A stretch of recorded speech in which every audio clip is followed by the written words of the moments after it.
Je vous communique le thème du jour. Ma vie a changé après 8 mois de coma. Juste avant de recevoir notre invité témoin du jour, écoutons la voix d'Ange.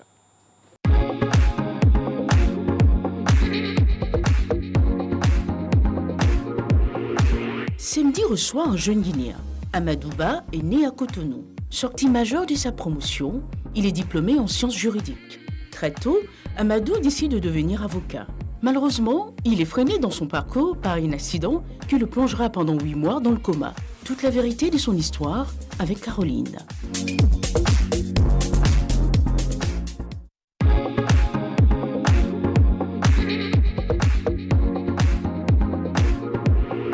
Semdi reçoit un jeune Guinéen. Amadou Ba est né à Cotonou. Sorti major de sa promotion, il est diplômé en sciences juridiques. Très tôt, Amadou décide de devenir avocat. Malheureusement, il est freiné dans son parcours par un accident qui le plongera pendant 8 mois dans le coma. Toute la vérité de son histoire avec Caroline. L'eau minérale naturelle Assini est présente et partage vos instants de vie. Et voilà, nous aurons le privilège d'écouter aujourd'hui le témoignage de M. Lamarana Ba. C'est notre invité témoin du jour qui nous vient de la Guinée. Ma vie a changé après 8 mois de coma, Lamarana. Vous pouvez nous rejoindre sur le plateau de ce midi. Merci de lui réserver un bel accueil.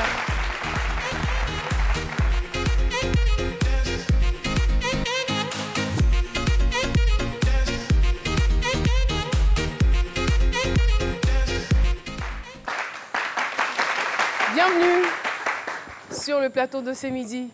Alors, il va falloir qu'on demande l'indulgence des téléspectateurs parce qu'à cause de votre accident, vous ne parlez pas fort. Donc, ça sera un peu difficilement perceptible.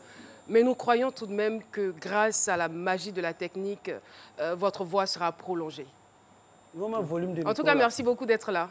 Merci beaucoup. Et on profite pour saluer toute la population de la Guinée. Nous sommes en compagnie de M.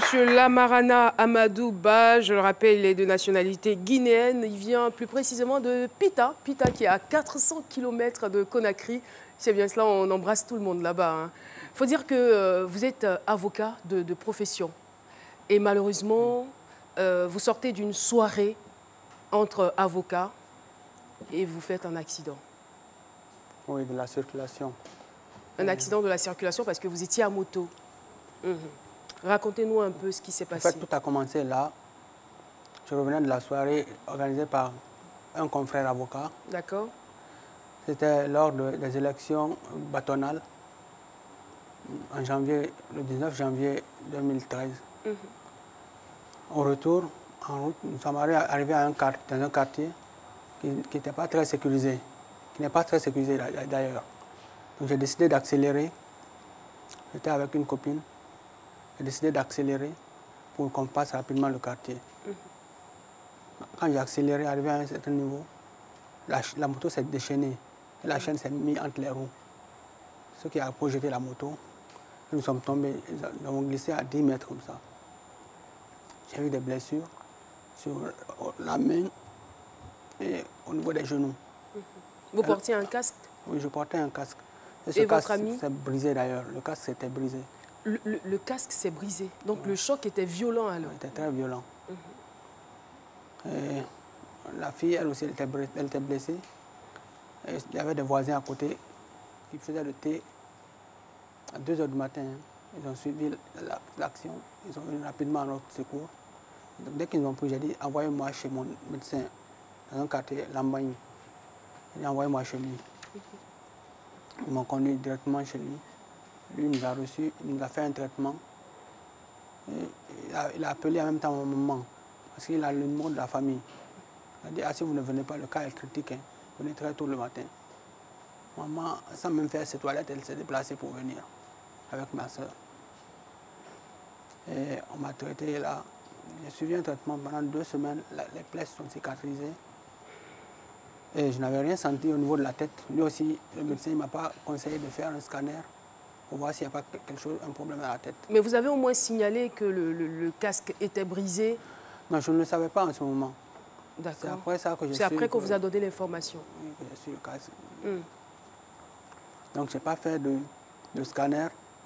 On n'a pas su qu'il y a un problème au niveau de la tête. Et 5 mois après, je revenais d'un procès à l'Abbé. J'avais fait 3 procès successifs. Un procès à Bokeh, un procès à Zéro-Corée, un autre à l'Abbé. Et tous les 3, je les ai gagnés. Pour dire que vous étiez un brillant avocat. Oui, j'avais pris de l'élan quand même. Ça, j'avais pris de l'élan. Et quand je suis revenu de ce procès-là, c'était un mercredi que je suis revenu. Le lendemain, je devais me présenter au cabinet. Je n'ai pas pu aller parce que j'avais commencé à avoir un malaise. Et comme ça, je suis resté jeudi, vendredi. Et samedi maintenant, ça a commencé à être très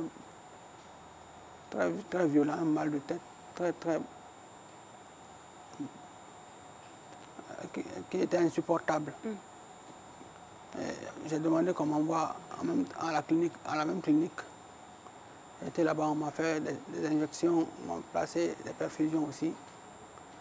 Ça s'est calmé un peu. Et ta maman était venue à Pita pour assister à un mariage. On l'a informé par téléphone. J'avais ma tante qui était là. Elle a demandé à ce qu'on m'envoie chez un médecin traditionnel à l'indigénat pour voir ce qu'il y avait. On a été là-bas. Mais tout ça, tout ce que je vous raconte là, on m'a raconté ça après. Parce que je ne savais pas, je ne me rappelle plus de tout ça. On m'a dit qu'on a été là-bas. Le guérisseur traditionnel, il paraît qu'il a extrait 52 balles de ma tête. Mystérieusement, hein. 52 balles. Ça vient du médecin traditionnel. Oui. Mais dès qu'ils ont appelé maman pour l'informer, elle a dit non, il ne faut plus qu'on reparte là-bas. Que ça, elle n'en croit pas. Il ne faut plus qu'on reparte là-bas.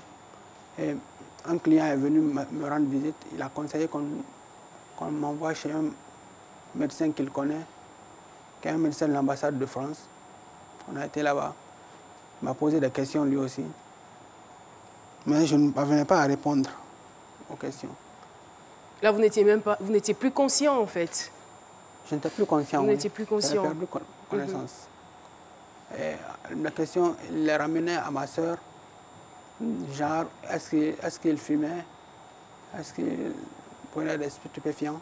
Ma soeur dit qu'elle n'en a pas eu connaissance. Elle ne sait pas. Mais vous fumiez auparavant? Oui, je fumais à la cigarette. Et c'est ça. C'est de là que lui nous a référé chez un autre de ses collègues, un professeur du CHU de Donka, à Dixine. Celui-ci nous a pris, il m'a posé également les mêmes questions, mais je ne répondais pas. Il a posé les mêmes questions à la sœur. La sœur lui a dit que non, qu'elle ne sait pas que je fume ou que je bois. Autre chose. Et il a demandé à Mais qu'est-ce qu'ils ont découvert exactement pour poser ce genre de questions? Bon, je ne sais selon pas, les informations que vous avez reçues? Je n'ai pas d'informations à propos. D'accord. Et les résultats du diagnostic donnent quoi? Ils ont appelé un infectiologue qui, au début, avait diagnostiqué, avait cru que c'était une méningite. Il m'a mis sous traitement de la méningite. 2 jours après, j'ai fait une crise. Une nouvelle crise. Parce que j'avais fait déjà une crise auparavant. Je refais une crise. Ils se sont dit que non, ce n'est pas une méningite parce qu'il est sous traitement en ce moment de méningite. Comment il peut faire une crise encore? Après, ils ont redoublé les efforts. Ils sont allés faire le scanner au niveau du cerveau, aller à la clinique Ambroise Paré. Et ils ont fait aussi une radiographie des poumons. C'est là qu'ils ont découvert que c'était une tuberculose pulmonaire et cérébrale. Et on m'a mis sous ce traitement. Mais là, j'étais déjà dans le coma, dans un coma profond. Parce que le médecin m'a dit que j'étais au niveau 15, je crois, du coma. J'étais dans un coma profond. Et nous avons continué comme ça jusqu'à ce que je suis sorti de mon coma. Mais quand je suis sorti du coma, je ne pouvais pas marcher ni parler. N'allez pas trop vite. Il faut que déjà nous puissions réaliser que c'est un miraculé qui est avec nous sur le plateau de ce midi. Je veux dire, parce que la tuberculose pulmonaire, c'est une maladie grave. Et lorsque vous l'avez, vous avez au moins 6 mois de traitement régulier pour recouvrer votre santé. Et les médicaments sont tellement durs. Voilà, donc pour quelqu'un même qui est physiquement, je dirais, normal, c'est très compliqué parce que la personne est affaiblie par la maladie après et le traitement devient très difficile. Et là encore, on vous décèle une tuberculose cérébrale, donc les 2 maladies en même temps. Et là, vous tombez dans un coma. Dans un coma où vous faites 8 mois. 8 mois de coma, c'est... Attends. De coma profond en plus, parce qu'il y a plusieurs types de comas. Il y a des comas légers, il y a même des comas vigiles. Est-ce qu'on peut applaudir pour le miracle de la vie qui est avec nous sur ce plateau? Franchement, et comment est-ce qu'on vous traitait? Bon. Est-ce qu'il savait, elle était dans le coma? Oui, mais après, il a les informations. On me traitait, paraît-il, par les veines et par la sonde nasale. Aussi, maman a découvert une stratégie là. Elle mettait la cuillère entre mes dents pour ouvrir ma bouche et on me lançait les comprimés dedans. Comme ça, quand on referme, j'avale. Ainsi que... Lorsque vous sortez de ce coma, comment vous vous sentez? Comment vous êtes physiquement parlant? Je me sens vraiment autrement. Je ne suis plus je ne suis plus la même personne physiquement. Parce qu'avant, je savais quelle endurance j'avais, quel était mon dynamisme. Et maintenant, je n'ai plus la même endurance, le même dynamisme. J'avais fait même le concours de la gendarmerie, auquel concours j'étais admis en 2010. En ce moment, je faisais la 3e année à l'université. Donc, pour vous dire à quel niveau j'étais endurant. Et maintenant, je n'ai plus cette endurance-là.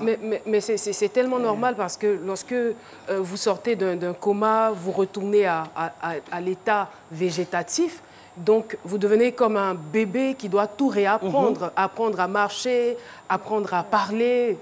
Mais quitte à savoir combien de temps tout ça va prendre, je pense que Jessica voudra intervenir. Oui, alors ma question est, lorsque vous sortez de votre coma, quelle est la dernière chose dont vous vous souvenez?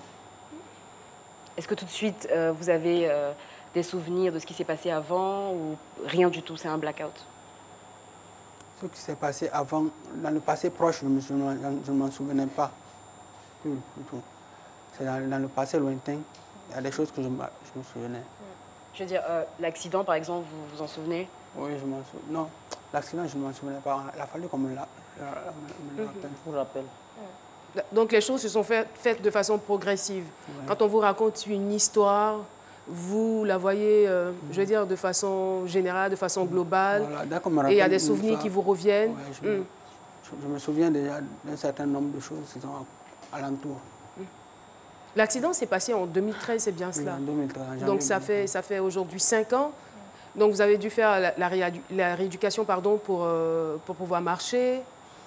Et pour pouvoir marcher, au début, c'était difficile. Hein, parce qu'il fallait que ma soeur et ma mère, ou ma seconde soeur, ma cousine, me tiennent les mains.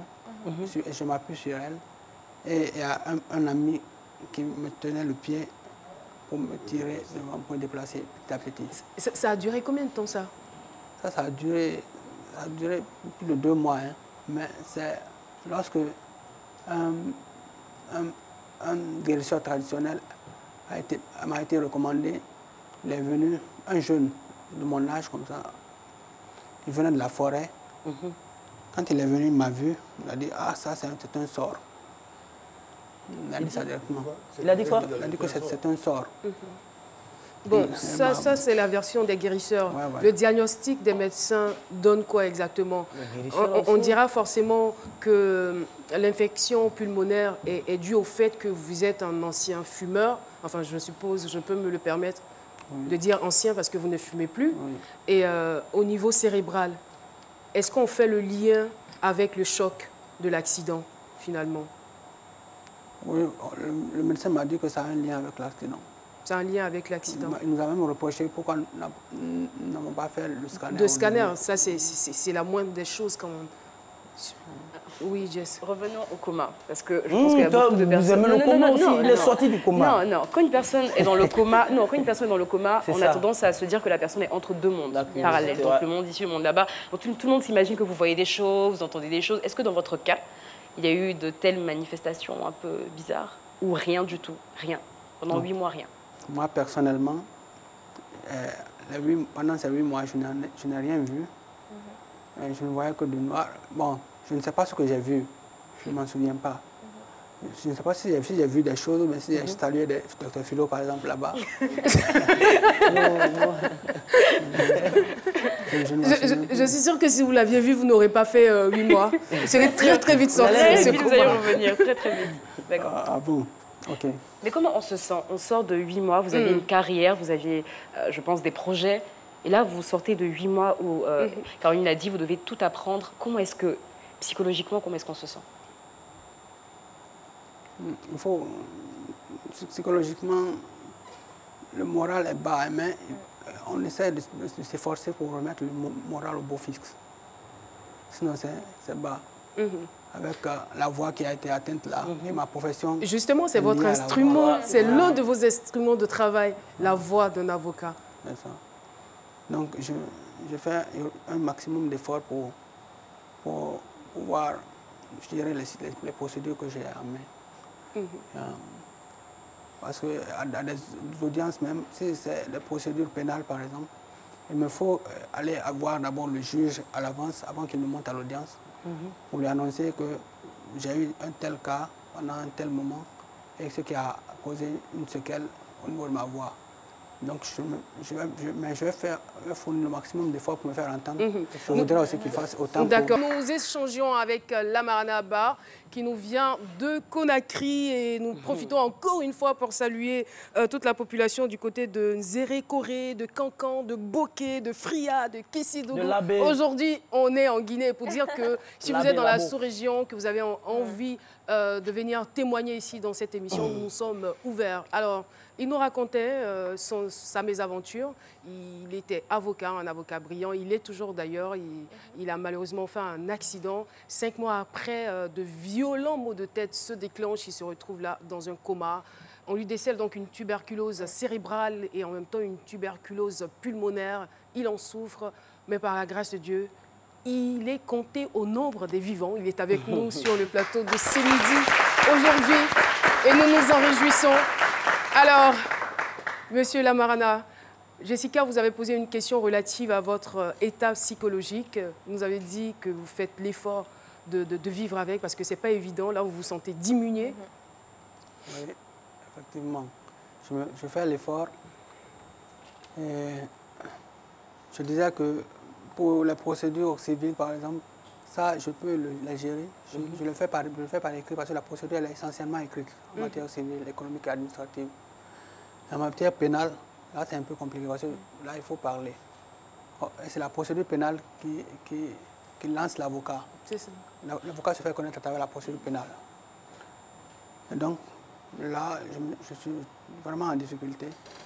Et il me faut aller voir le juge d'abord avant qu'il me monte à l'audience, avertir que ma voix ne porte pas bien, pour qu'il soit déjà préparé à ça.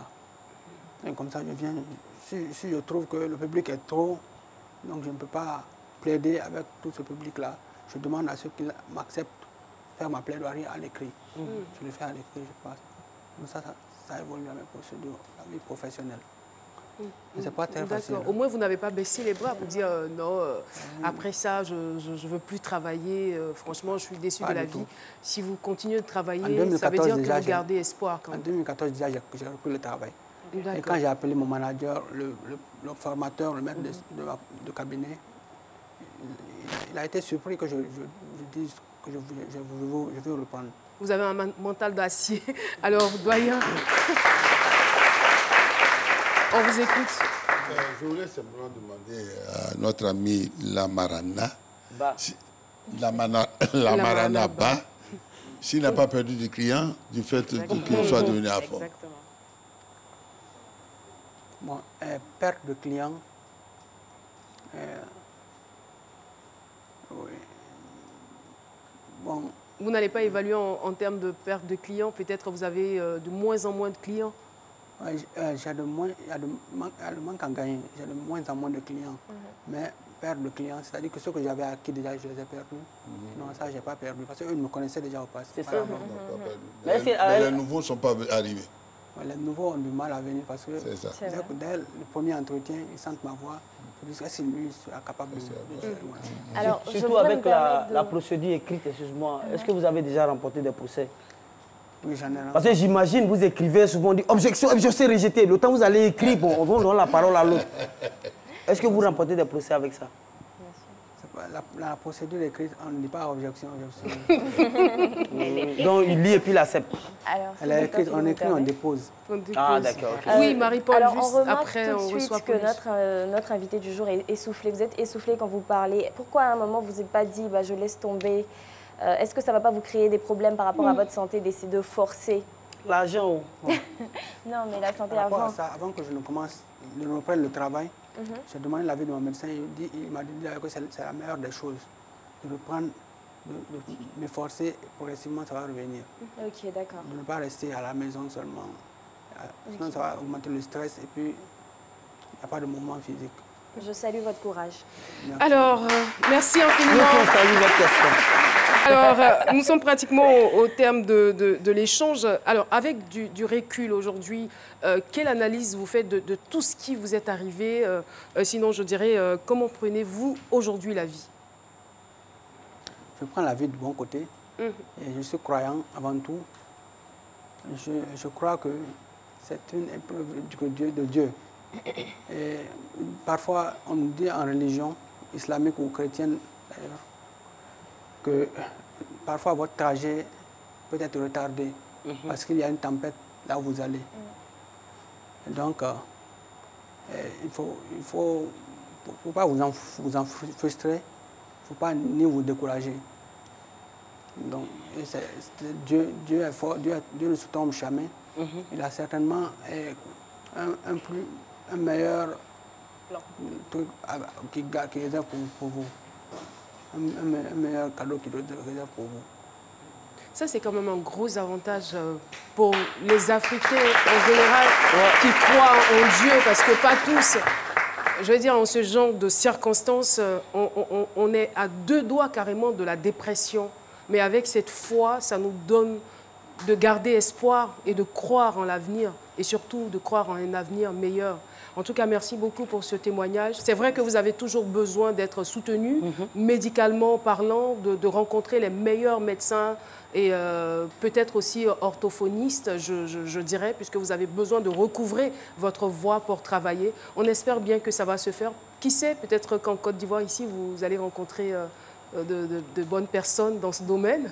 Si vous permettez, si ça pourrait encourager notre ami, je voudrais lui dire qu'il y a une très haute personnalité de ce pays, que je ne citerai pas, qui a vécu 2 comas assez longs, dont un a duré 1 année, qui est ressorti du coma et qui a repris toutes ses activités normalement. Cela a été raconté par un livre que vous pouvez chercher et trouver. Si ça peut vous encourager. Ouais, il y a une personnalité. Et aujourd'hui, cette personnalité vit normalement, travaille normalement. Elle est responsable d'une grande communauté. En plus. Wow. Merci beaucoup, le sage, pour votre contribution. Merci infiniment, M. Lamarana Ba, d'être passé sur le plateau de Ce Midi pour partager avec nous votre expérience. Alors, si vous nous regardez, si vous avez une histoire à partager avec nous sur ce plateau, n'hésitez pas à nous appeler au 22 01 00 00. Bah, nous sommes ouverts et ce plateau vous appartient. Voilà, c'est donc terminé pour...